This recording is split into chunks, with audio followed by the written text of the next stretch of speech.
আসসালামু আলাইকুম ওরহমতুল্লাহি ওবারাকাতুহু নাহমাদুহু ওয়া নুসাল্লি আলা রাসূলিহিল কারীম আম্মা বাদ আউযু বিল্লাহি মিনাশ শাইতানির রাজীম বিসমিল্লাহির রহমানির রহিম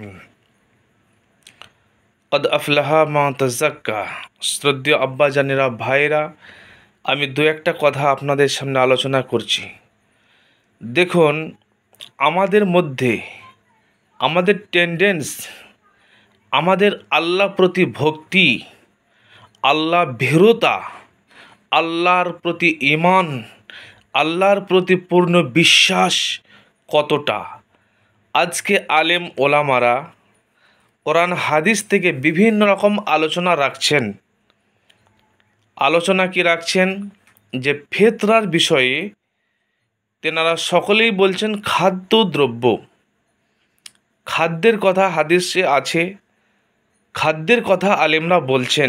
এরপরেও সাধারণ মানুষ বোঝে না, বোঝার চেষ্টা করে না, বোঝে না, বোঝার চেষ্টা করে না, আর যেটাও বোঝে সেটা মানে না। কত বড় অন্যায় কথা, বুঝছেন তো? বোঝে না, বোঝার চেষ্টা করে না, যেটা বোঝে সেটা মানে না।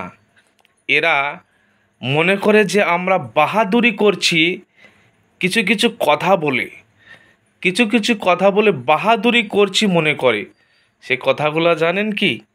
বলছে হ্যাঁ চাল দেবো, চাল দেবো। কি চাল? কন্ট্রোলে চাল দেবো।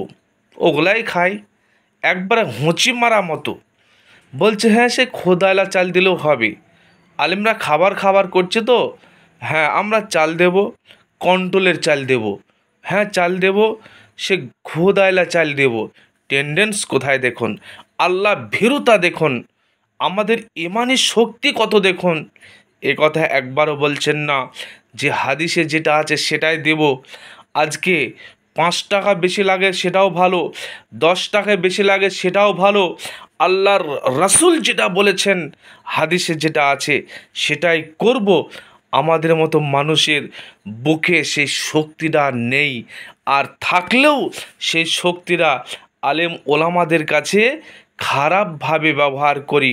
কোরআন হাদিসের শক্তিটাকে কোরআন হাদিসের মতো ইমানি শক্তি আমরা বাড়াতে পারলাম না। হতভাগা মানুষ, হতভাগা কপাল পোড়া মানুষ।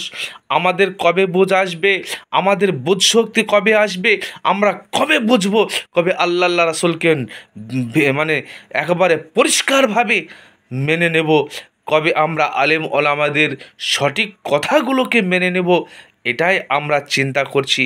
আল্লাহ আপনাকে আমাকে সে সুমতি দান করো। হে আল্লাহ, হে আমাদের প্রভু, হে আল্লাহ, হে আমাদের প্রভু, হে আমাদের সৃষ্টিকারক, হে আমাদের আহারদাতা, হে আমাদের পালনকর্তা, হে আমাদের সুস্থ করনেওয়ালা, হে আমাদের অসুস্থ করনেওয়ালা।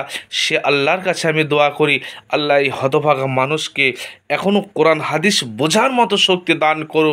আল্লাহ তোমার কাছে এই প্রার্থনা, এই দোয়া রেখে, এই প্রার্থনা রেখে আমি শেষ করছি।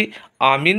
আসসালামু আলাইকুম। পরিশেষে বলবো, আব্বাজানেরা, ভাইরা, যে কথাটা শুনলেন অবশ্যই মানবেন, তাহলেই আপনার আমার ভিতরে ইমানি শক্তি জাগবে। আর যদি রাগ করেন ইমানি শক্তি কমবে। আল্লাহ আপনাকে মানার তৌফিক দান করুন। আমিন। আবারও বলছি, আসসালামু আলাইকুম ওয়া রাহমাতুল্লাহ।